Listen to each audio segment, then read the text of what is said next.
Welcome to the Honest Dog Breeder Podcast with me, your host, Julie Swan, where each week we dive in to discuss all things dog breeding so you can build a breeding business you love, producing dogs that fulfill their owners' dreams. I believe you can have an honest dog breeding program that also pays the bills. So throw those pods in your ears while you're cleaning kennels. I'd love to join you. We all have regrets, times in our lives when we made decisions with limited knowledge or impulsivity. Times in our lives where if we had only known a little more, we could have saved ourselves a lot of pain and suffering. I recently heard that pain is the thing that tells you you're not in alignment with your true self, whereas suffering is knowing that you're not in alignment and then continuing to stay there. Sometimes you feel trapped or don't know what you don't know.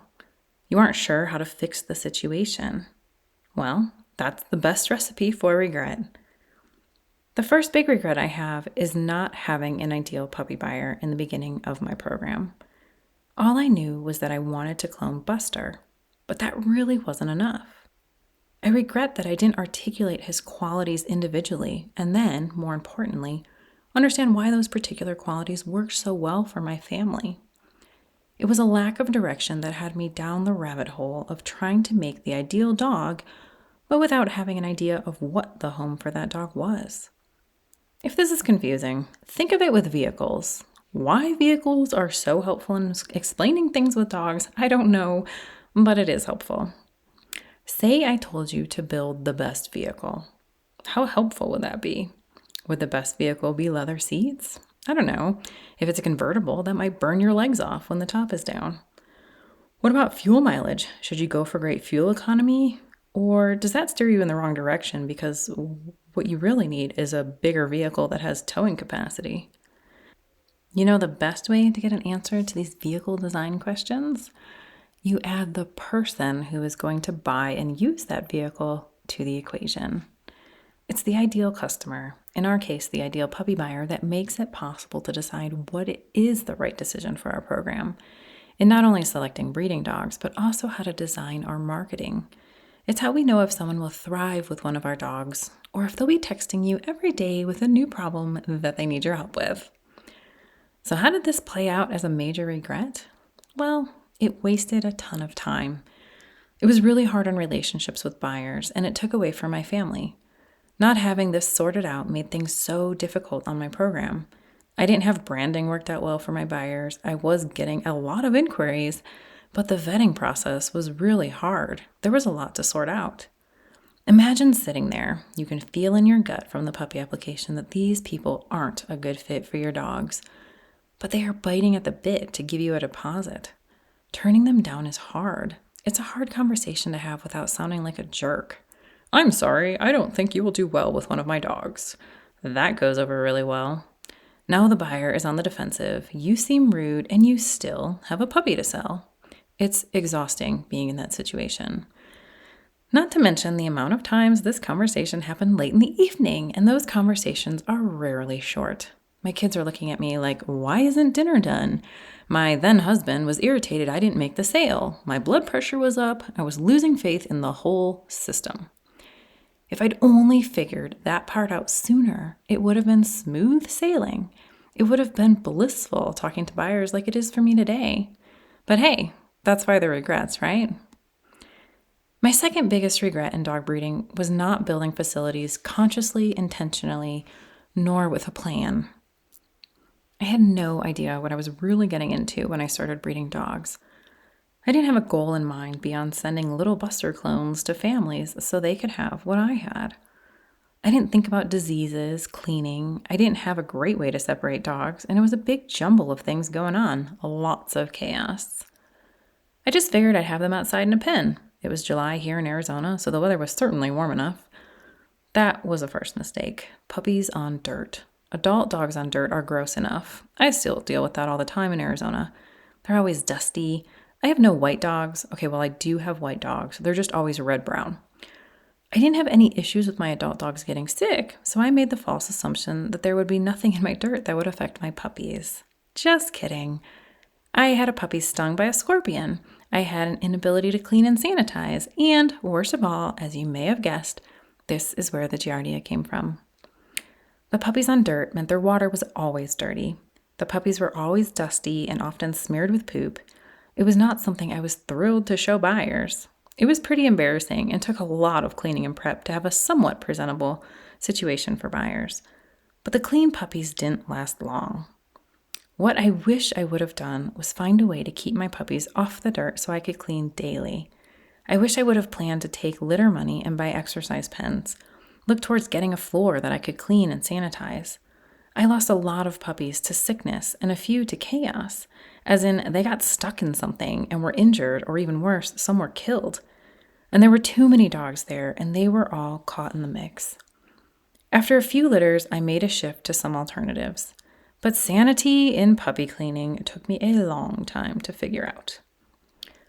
Another big facility issue was that my adult dogs didn't get the quality of life they should have. My exterior fencing wasn't solid enough for short hairs, and so I couldn't leave them outside unattended. This means they didn't get outside as much or as long as would have been ideal. I really needed separate exercise pens where they could be safe, even when unattended, giving them better quality of life while also giving me freedom. I can feel the anxiety coming over me as I say this. I also know some of you are shaking your head thinking, holy cow, what an idiot. I hear you. I've said the same things. Truth is, I always thought about it.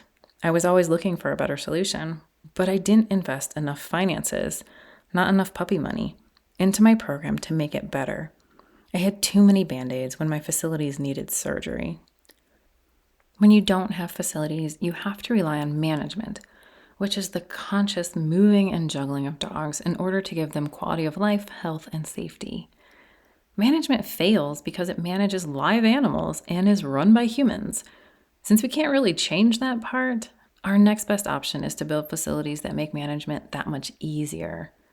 So you might be thinking, if I reflected on all this and knew I had management problems and knew what I was doing wasn't working, what gives? Why was it like that? Well, enter my final biggest regret, not having my family on board. I mean, my kids were little. I was pregnant with Hunter, and Dakota was only 18 months old when my first few litters were born. I was a little in over my head. I felt guilty because I wasn't spending enough time with my kids because I was trying to keep the dogs somewhat organized and doing my best to keep them healthy. When puppies got sick, I had to give the pup my full attention at the cost of my family time. The kids didn't really have a choice, nor did they know what life without breeding was. But my ex, who I was still married to at the time, just wasn't really on board with the whole dog thing.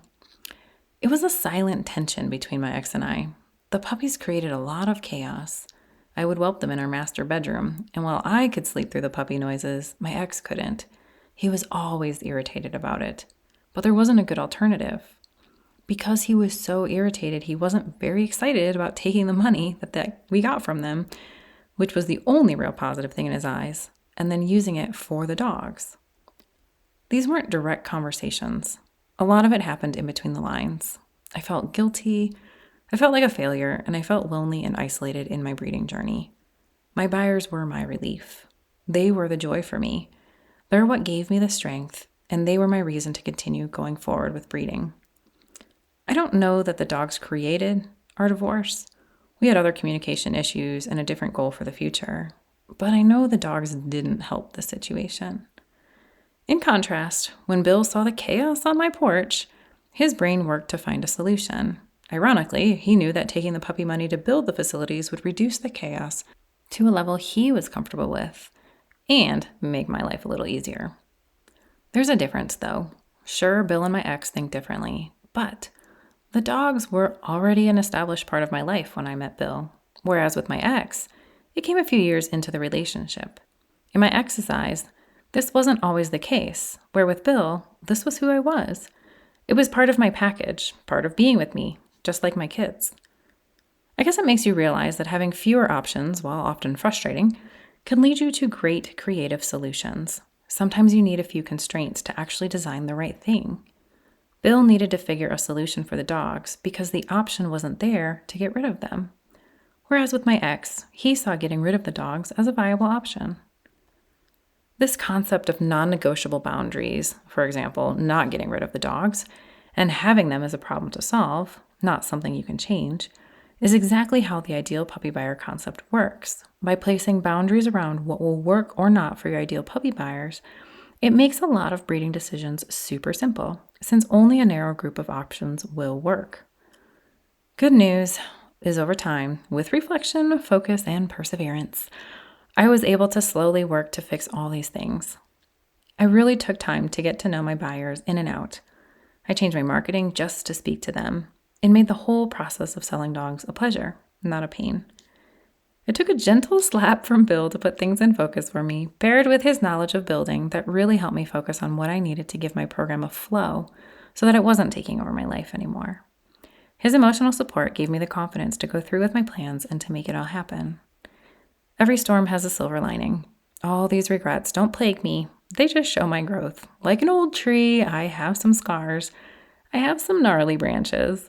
But each year I get better, stronger, and less prone to swaying in the storm. I know that these moments in my history have made me and my program what they are today. And I really like what they are today. After all, this podcast, Dog Breeding 101, nor the Dog Breeder Society wouldn't have been here if I hadn't gone through my gauntlet. Best of all, I've had the opportunity to meet so many of you honest breeders, to share some time on your journey with you, and I look forward to working with you each and every day. Thank you for joining me for another episode of the Honest Dog Breeder Podcast with me, your host, Julie Swan. I'm so thankful you've given me the opportunity to join you on your breeding journey. If you've enjoyed this podcast, please leave a review. It helps other people find our community of honest dog breeders. Thank you again, and I'll see you in the next episode.